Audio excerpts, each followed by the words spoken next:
Boa noite, meus irmãos. Que a graça e a paz de Cristo esteja com todos. Vamos abrir em Marcos, capítulo de número 2. Vamos continuar nossa trajetória em Marcos.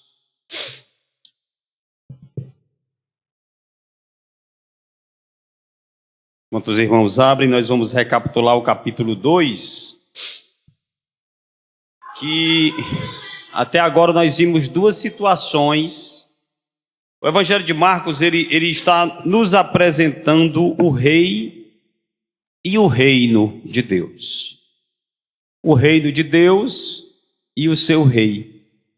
Portanto, é muito crucial que cada um de nós preste muita atenção, porque quanto mais nós conhecermos o nosso Senhor Jesus, melhor será para nós. E este Evangelho, assim como os outros, nos apresenta o Cristo, o Filho poderoso, o poderoso Filho de Deus. No capítulo 1, mostrando toda a sua autoridade, todo o seu poder. E no capítulo 2 começa então a oposição, né? Começam os conflitos, começam os problemas, que Jesus sabia já que ia se deparar com eles. Se os irmãos se recordam, logo no começo do capítulo 2 tem aquela cura do paralítico, onde o Senhor Jesus perdoa os pecados de um homem. Ele mostra que ele é Deus, ele se identifica como o próprio Deus, ele é capaz de perdoar pecados. E ele foi questionado por isso, porque disse: filho, perdoados estão os teus pecados.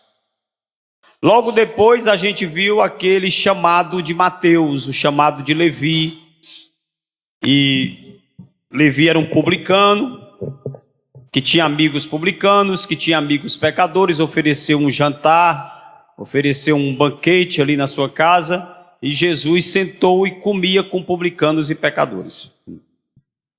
Então nós aprendemos, às vezes é bom a gente fazer de conta que a gente não sabe nada, e que está indo pela primeira vez, né?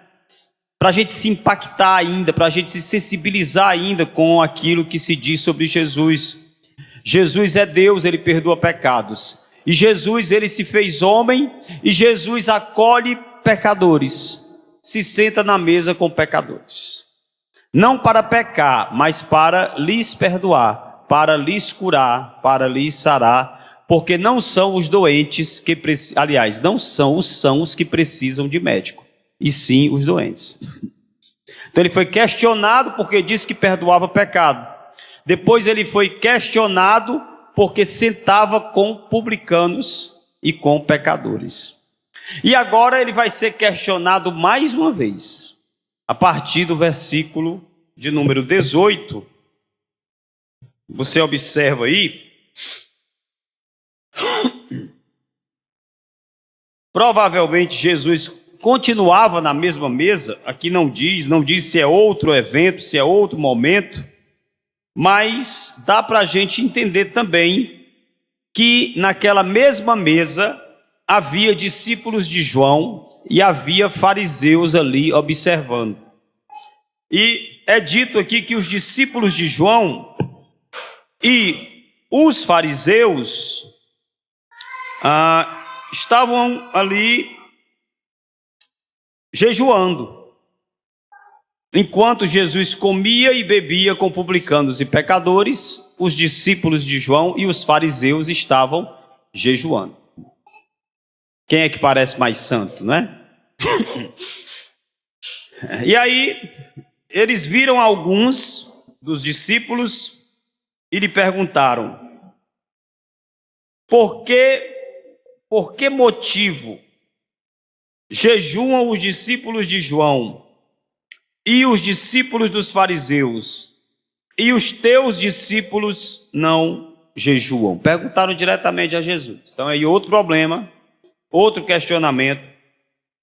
Quem é você para dizer que perdoa pecado?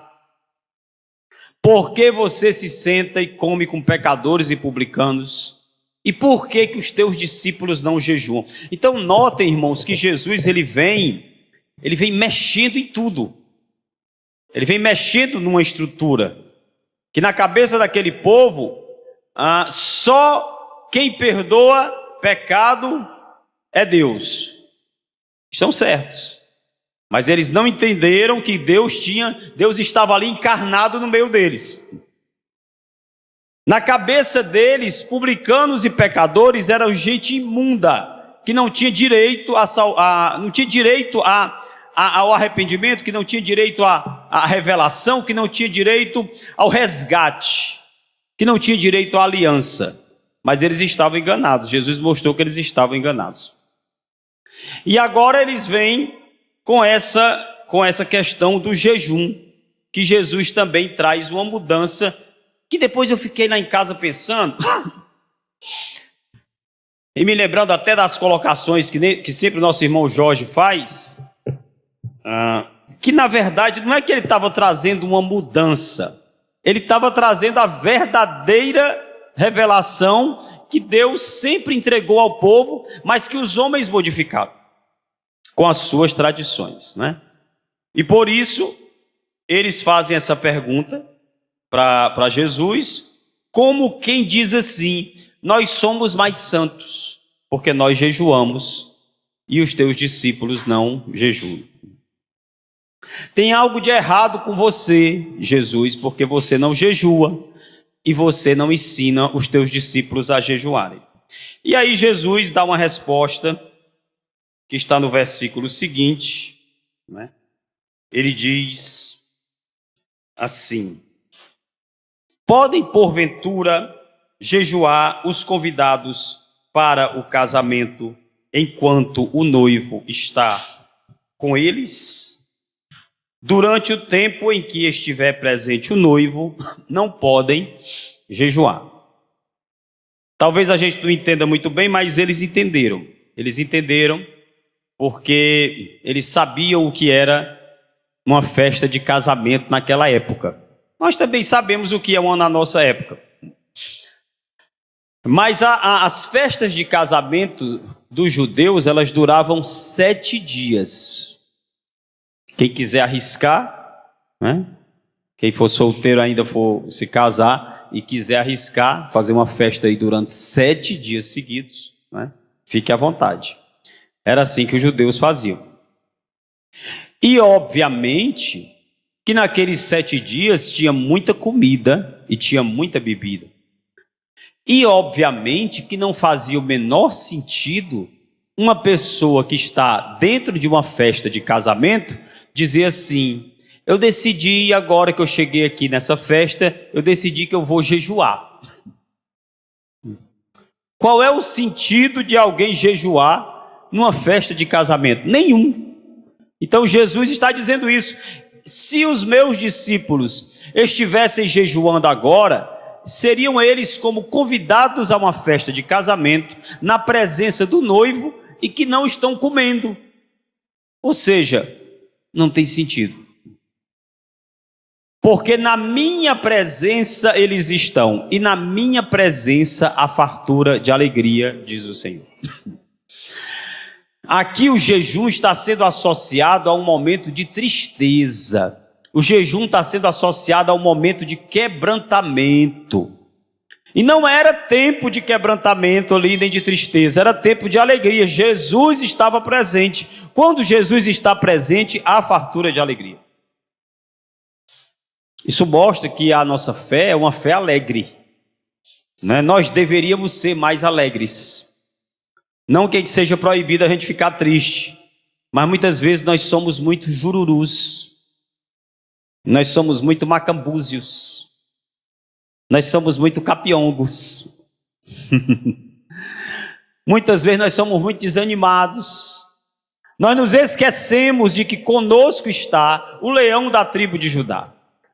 Nós nos esquecemos de que conosco está a raiz de Davi, que conosco está o poderoso Filho de Deus, aquele que nos ama, aquele que nos salvou, aquele que nos enche do seu Espírito, aquele que nos enche de alegria. Jesus é a nossa alegria. Jesus é o motivo da nossa alegria. A gente canta isso. Aí vem aquela velha pergunta, não é? Será Será mesmo que Jesus é o motivo da nossa alegria? Será que nós estamos alegres com Jesus? Ou a gente só se alegra quando está com o dinheiro no bolso? Ou a gente só se alegra quando as coisas estão dando certo na nossa vida? Quando as coisas estão caminhando? Quando não tem ninguém me tratando mal? Quando as coisas estão correndo tudo bem? Jesus é o motivo da nossa alegria, independente de qualquer circunstância. Então Ele nos alegra, a sua presença nos alegra. E aquela presença física, eu vou aqui usar uma livre interpretação mesmo do texto. Aquela presença física de Jesus ali, é como se Jesus dissesse: é impossível que eu esteja aqui em carne e osso, em carne e sangue, e estes que estão comigo se entristeçam de alguma forma. Eles vão se alegrar, e eles vão celebrar, e eles não precisam jejuar. O jejum estava associado a um momento de rasgar vestes, a um momento de colocar cinza sobre a cabeça, a um momento de lamento. Não há do que lamentar, Jesus está presente. Então isso também pode ser uma realidade nas nossas vidas de alguma maneira, com certeza, né? A nossa fé é uma fé alegre. Cantava-se antigamente: sempre alegre é a vida do cristão. Ó que grande regozijo que produz a salvação. Não é que a salvação produz, é assim, a verdadeira interpretação é essa. Não é que o regozijo produz salvação, porque só o que produz salvação é o sangue de Cristo. Mas ó que grande regozijo que é produzido pela salvação. Jesus nos salva e a salvação produz em nós um regozijo, que é uma grande alegria. Eu gostaria muito de lembrar aos irmãos que vocês foram salvos em Jesus Cristo, e que isto seja motivo de alegria para nós nessa noite. E que isso não é motivo para estar jejuando. Nós temos que estar celebrando mesmo. Amém? Temos que celebrar. Vamos celebrar essa vida nova que o Senhor Jesus nos deu. Vamos nos alegrar. Ele trouxe isso. E os fariseus não conseguiam entender.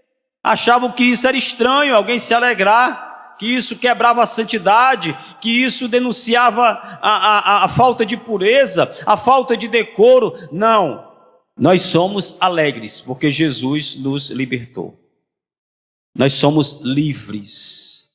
Não somos livres para pecar, somos livres do pecado. O Senhor nos libertou do pecado para a sua maravilhosa luz. Isso é motivo de grande alegria. Então, quando for para se alegrar, se alegre. Na continuação da resposta,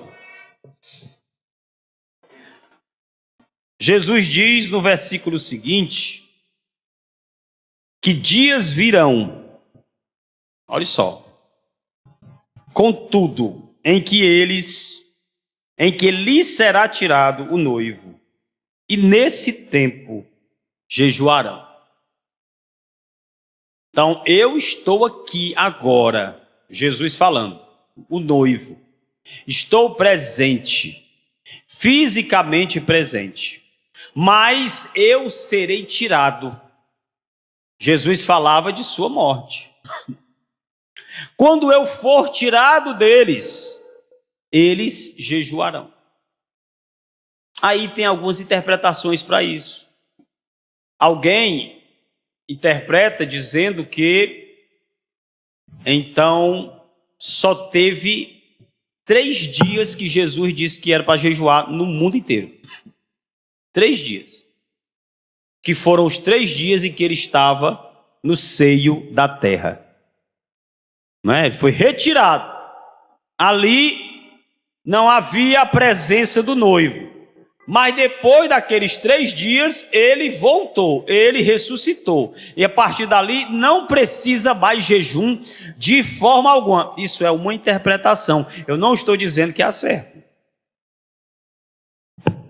E pode até ser, porque tem certas coisas, irmãos, que só o Senhor é quem pode nos revelar e que nós só vamos saber quando chegarmos na eternidade. Mas por enquanto, algumas dúvidas que nós temos, nós podemos ficar com várias interpretações, não tem problema não. Porque também nós podemos pensar na seguinte interpretação, que ali Jesus falava de sua presença física. E que essa presença física seria tirada deles. E ela foi tirada deles quando ele subiu aos céus. Então, nesse tempo também, eles iriam jejuar. Inclusive a igreja jejuava.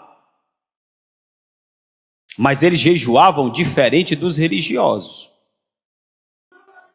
Como jejuavam os religiosos daqui? Eu faço aqui uma leitura minha da Bíblia e da nossa vivência atual. Como jejuavam os religiosos daquela época? Não é uma leitura minha, porque foi Jesus quem disse, eu só estou lendo o que ele disse. Os religiosos daquela época jejuavam para mostrar aos homens que eles estavam jejuando, era só para isso.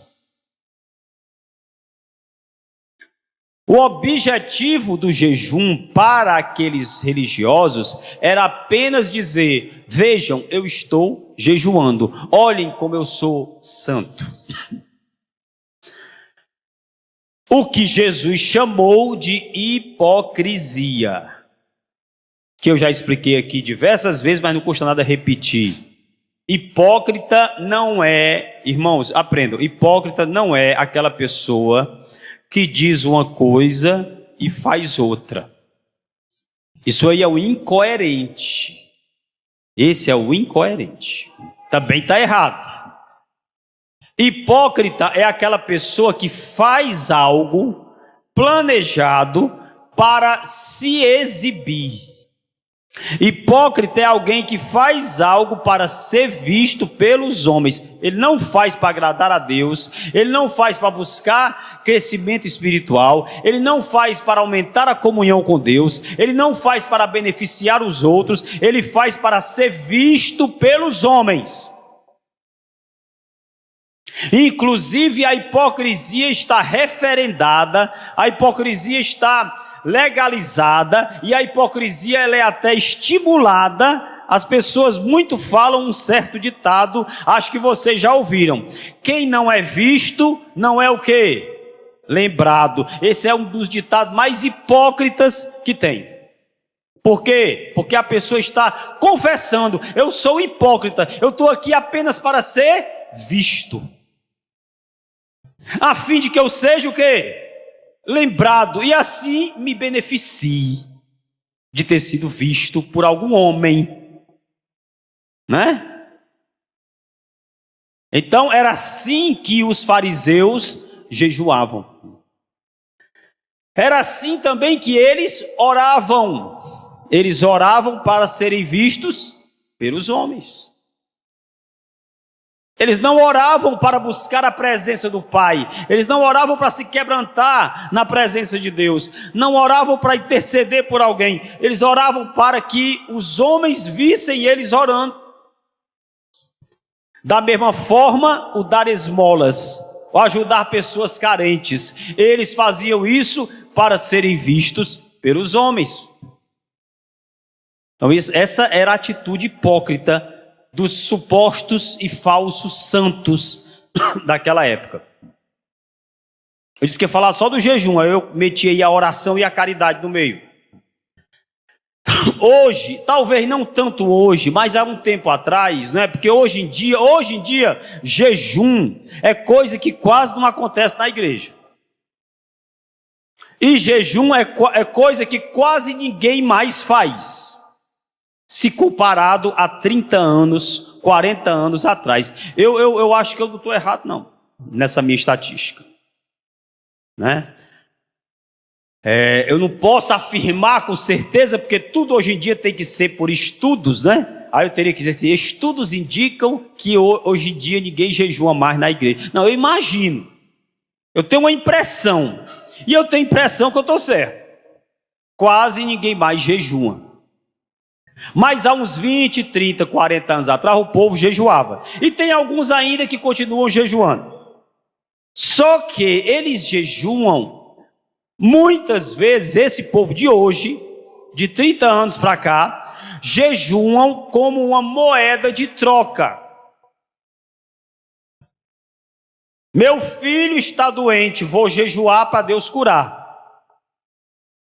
Estou precisando de um emprego, vou jejuar para o Senhor abrir uma porta de emprego.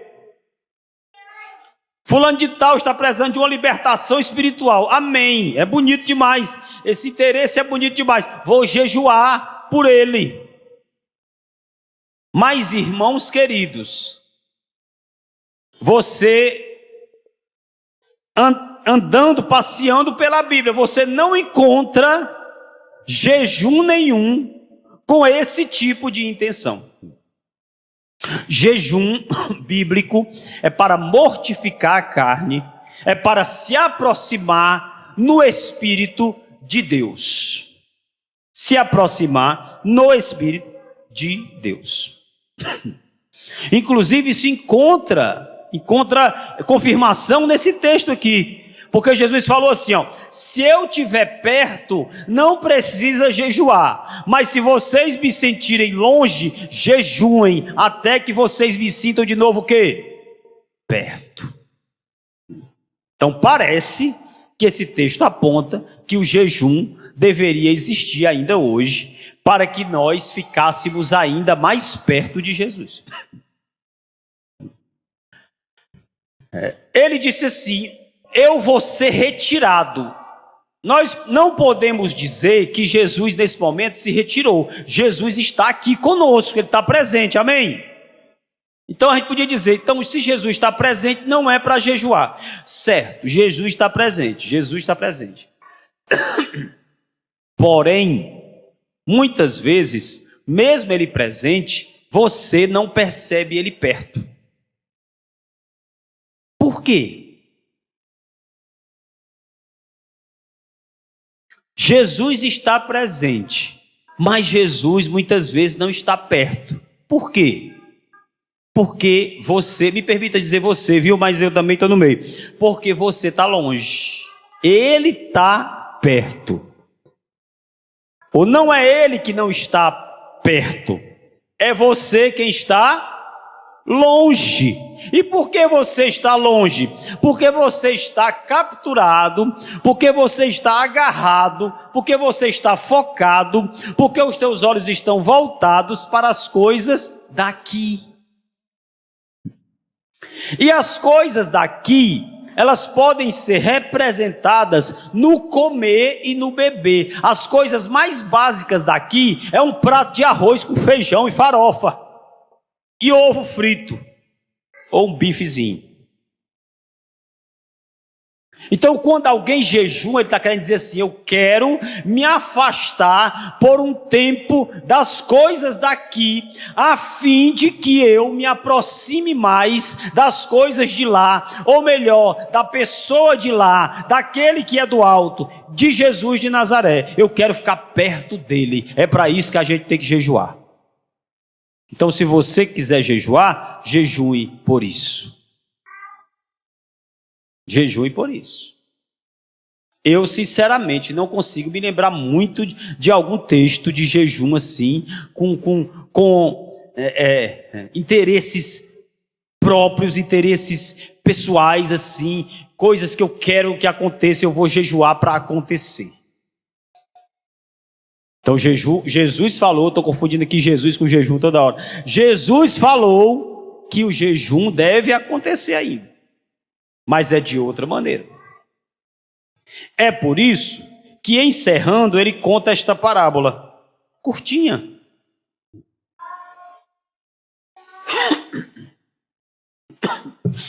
Ninguém costura, são duas parábolas.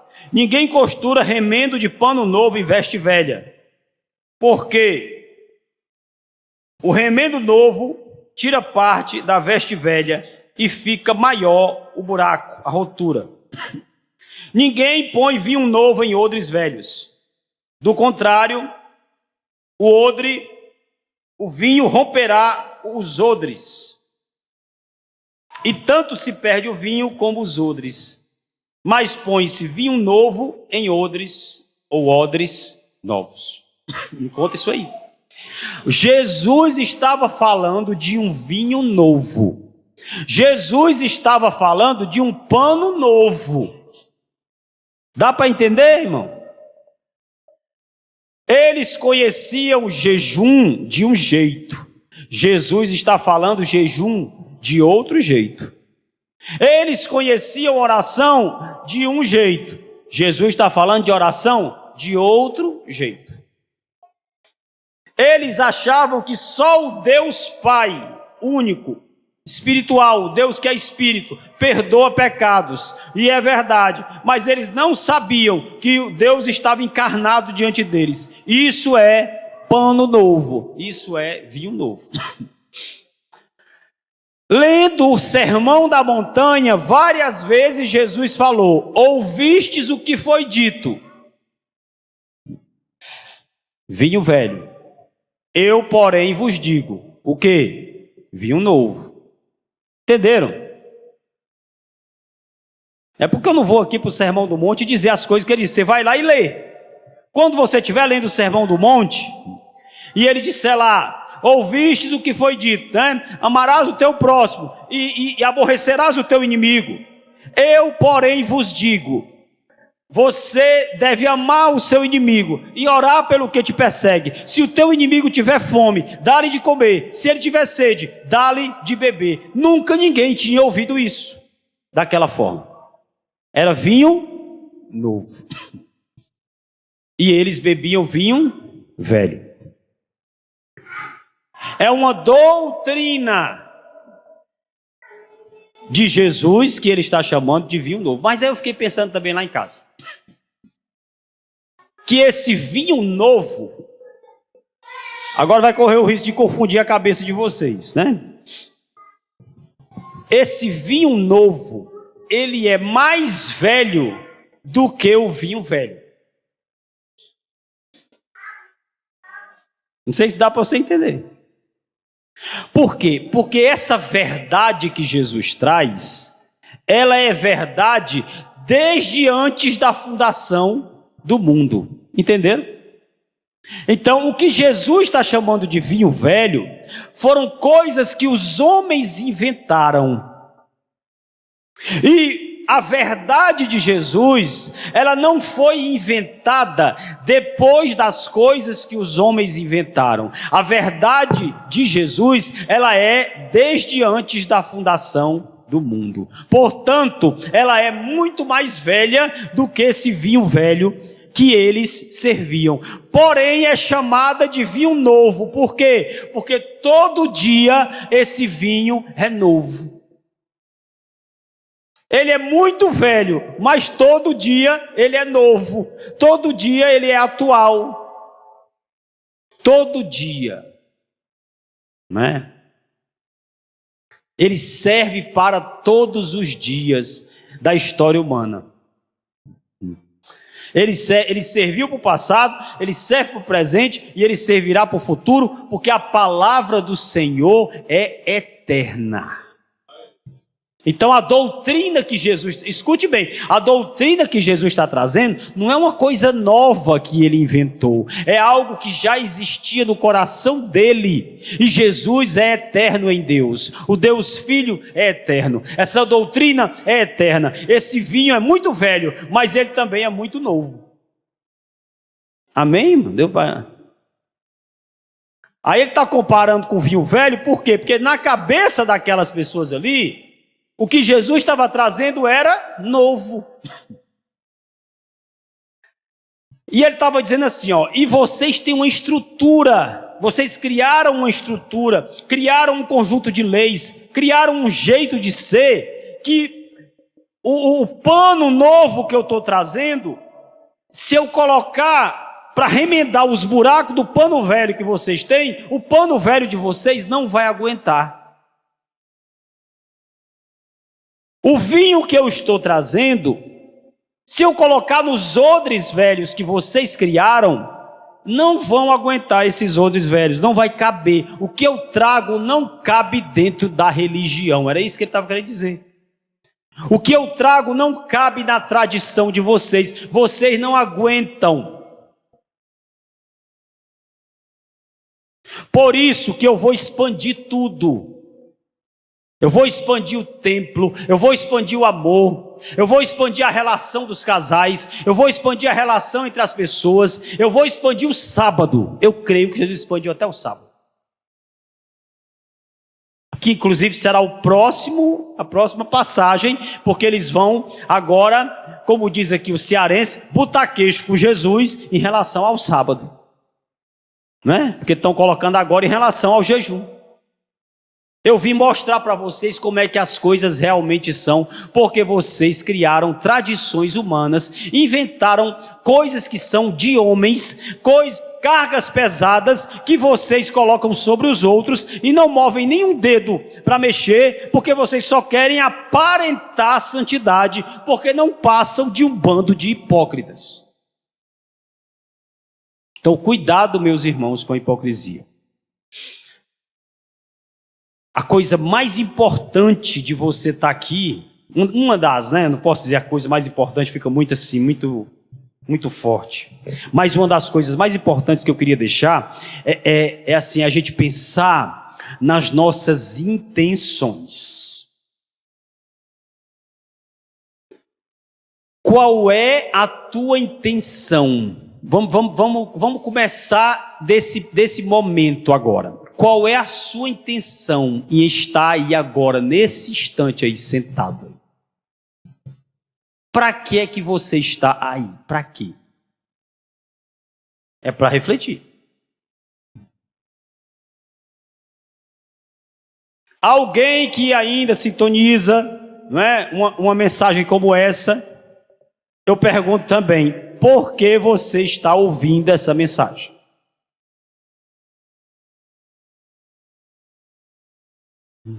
Por que você resolveu um dia vir à igreja? Por que você permanece vindo para a igreja? Quando você abre a Bíblia, para que é que você lê a Bíblia? O que é que você procura lá? Quando você ora, qual é a tua intenção ao orar? Se tem alguém aqui que ainda jejua, jejua para quê? Jejua por quê? Com qual finalidade? Com qual objetivo? Com qual intenção? Foi disso que Jesus veio falar. Ele não veio condenar a lei, ele veio condenar os corações mal intencionados, os corações contaminados, que usavam a lei em benefício próprio, com a intenção de se autopromover, com a intenção de aparecer, com a intenção de ser aplaudido, com a intenção de serem vistos pelos homens. E criaram uma estrutura. Criaram uma estrutura no templo. Criaram uma estrutura na sinagoga. Não é? Criaram uma estrutura nos escritos. Porque se os irmãos não sabem, além da Torá, além da lei, além do que está revelado, que nós chamamos hoje de Antigo Testamento, havia outros escritos de mestres judeus, de rabinos, de intérpretes da lei, que diziam, por exemplo, que alguém não podia andar mais do que 800 metros num dia de sábado. E que se a pessoa andasse mais do que 800 metros num dia de sábado, ela estava pecando, estava quebrando a lei.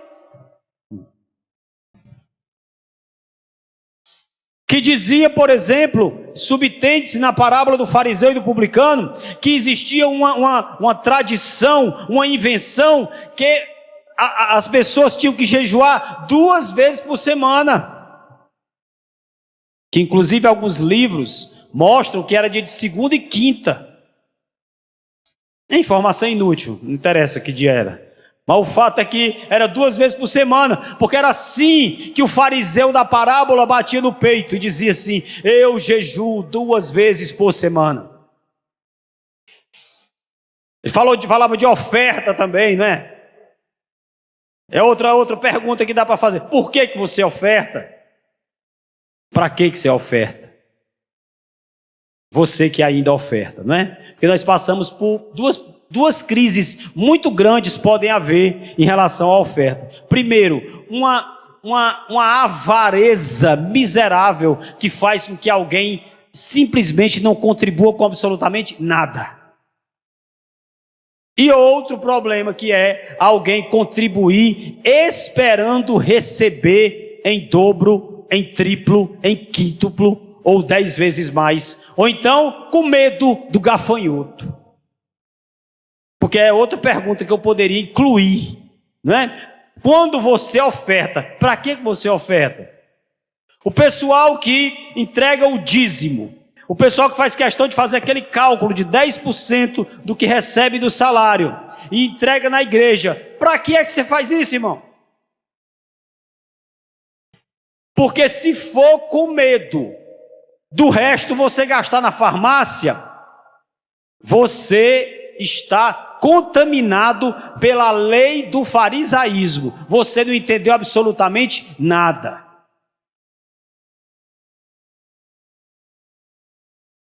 Ou se você também faz porque você quer ver a sua renda crescer, você está contaminado pela ganância, por ensino de demônios.